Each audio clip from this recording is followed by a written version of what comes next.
How's it going, everyone? Welcome back. Everyone is having a lovely day. The NFL draft round 2, day 2 has been completed with the second round pick. The Cincinnati Bengals have selected none other than Kris Jenkins, the defensive tackle out of Michigan. I tell you what, I like this one. I like this one a lot. I like this one. I like the Mims pick, but I think I like this one even more than a Mims pick just because it feels like such a value pickup. In the second round, this guy, the All-American, comes off the national championship winning Michigan Wolverines. Something the Bengals have really done is try to grab these guys, the team culture, whether it be the captains, whether it be the winning culture, winning championships. It is what they've done year in and year out. They continue to follow that precedent. And they bring a guy that was on a Michigan Wolverines team. Now, mind you, Michigan was a 6th ranked run defense in the country, top ranked scoring defense in the country, one of the best defenses in the country 2 straight years. And you pluck a player off of that defense that is a cog in that defense, that is in the center of that defensive line. Love it every single time. Love it every single time.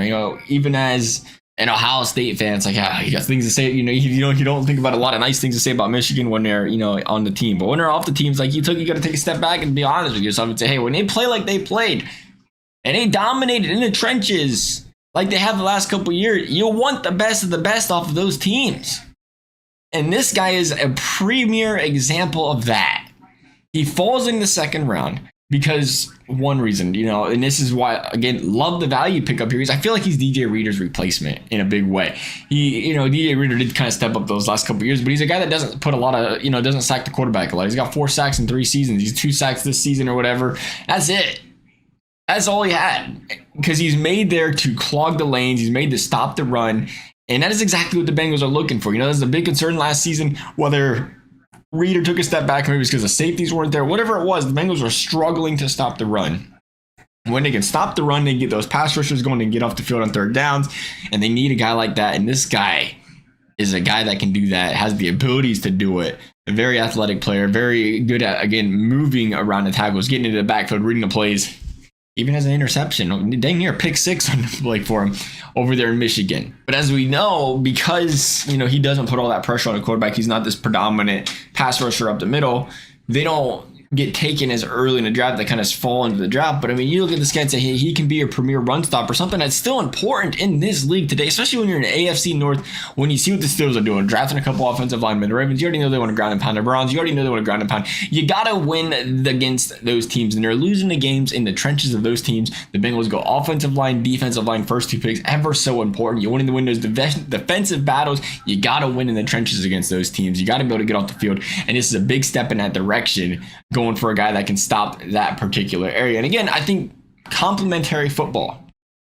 And it'll work very well when you can piece the pieces together, or you can put the pieces of the puzzle together. You bring in Sheldon Rankins, known for pass rushing, known for hitting a quarterback, known for getting in his face, disturbing things up the middle. Not the best at stopping the run. Meanwhile, that's okay because you bring a guy in alongside of him, and Jenkins, who can cover that. Rankins puts pressure on the quarterback. This guy sits back here and obliterates guys at the line of scrimmage. Perfect combination.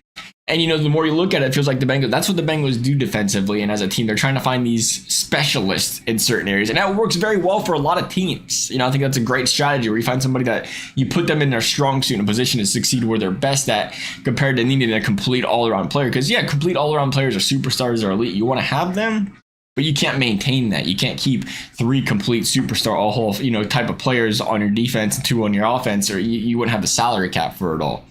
So you try to find those specialty guys, save a little money, can do just as much, help you out there. That's what the good coaches, that's what the good organizations have done. And I think the Bengals, you got to love what they're doing here, trying to trek in that direction. Love this pickup here. You're getting an A+ from me on this one, I think. Love y'all's thoughts. Thanks for watching. We'll see you next time.